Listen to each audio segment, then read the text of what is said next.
आपने निर्णय लिया चुनाव को विषय में, काफी आपने सस्पेंस रखा इस चुनाव में? नहीं, सस्पेंस जैसी कोई बात नहीं थी।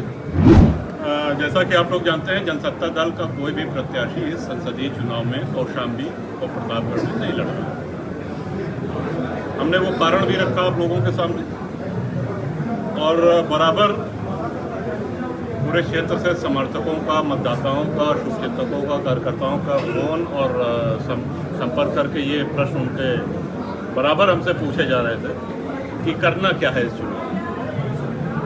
तो सबसे राय लेने के बाद अब ये निर्णय लिया गया कि इस चुनाव में जनसत्ता दल की तरफ से कोई किसी के समर्थन का निर्णय नहीं लिया गया है, और सभी सम्मानित जो कार्यकर्ता समर्थक हैं, जिनका जहां मन हो, जिसको मतदान करना, जिसको आशीर्वाद देना, वो स्वतंत्र है वहाँ कर सकते। सर, आज भाजपा संजीव बलियान भी आए थे और सपा कैंडिडेट दोनों प्रत्याशियों से सर आपने मुलाकात भी किया कौशाम्बी की? जहाँ तक संजीव जी की बात है, वो हमारे व्यक्तिगत मित्र हैं, उनसे हमारा राजनीतिक संबंध नहीं है, और प्रत्याशी दोनों आए थे। और जो बात हम आपसे कह रहे हैं, उनसे भी हमने यही कहा कि ये कार्यकर्ता सम्मेलन के बाद ही स्थिति स्पष्ट हो पाएगी कि हम लोग क्या करें। सर अमित शाह जी से भी मुलाकात हुई थी? बहुत अच्छी मुलाकात और बहुत ही अच्छी। आपसे समर्थन भी मांगे होंगे सर?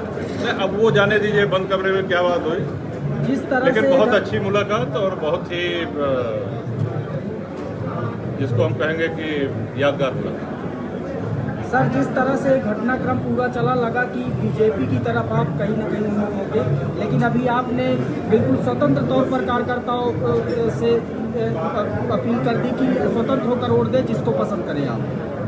नहीं, हमारा देखिए झुकाव, सीधी सी बात आप समझिए हमारी वजह, या तो पार्टी का किसी से अलायंस होता, गठबंधन होता, जो कि नहीं हुआ, या पार्टी अपना स्वयं का प्रत्याशी लड़ाती, जो कि नहीं लड़ाया। तो ऐसे में सभी कार्यकर्ताओं का ये था कि अब हम लोगों को क्या करना चाहिए। सबकी राय लेने के बाद, हम स्वयं भी चिंतन मनन करने के बाद अभी जो निर्णय हुआ है कि इस लोकसभा चुनाव में जिनको जहां मतदान करना हो, आशीर्वाद देना हो। सर, आगे की रणनीति क्या होगी जनसत्ता में? अब आगे जिसको जनता आशीर्वाद देगी वो सांसद होगा। सर, एक सवाल सर, राज्यसभा में जिस तरह से आपने बीजेपी को समर्थन दिया, मीडिया में तमाम तरह कयास लगाए जा रहे थे कि कौशाम्बी सीट राजा भैया खाते में जा सकती है, फिर बात कहाँ नहीं बन पाई सर? देखिए, पहले तो हम ये बता दें कि जो मतदान हमने किया था उसकी कोई शर्त नहीं थी, कोई मांग नहीं थी, और कोई नखरे भी नहीं थे।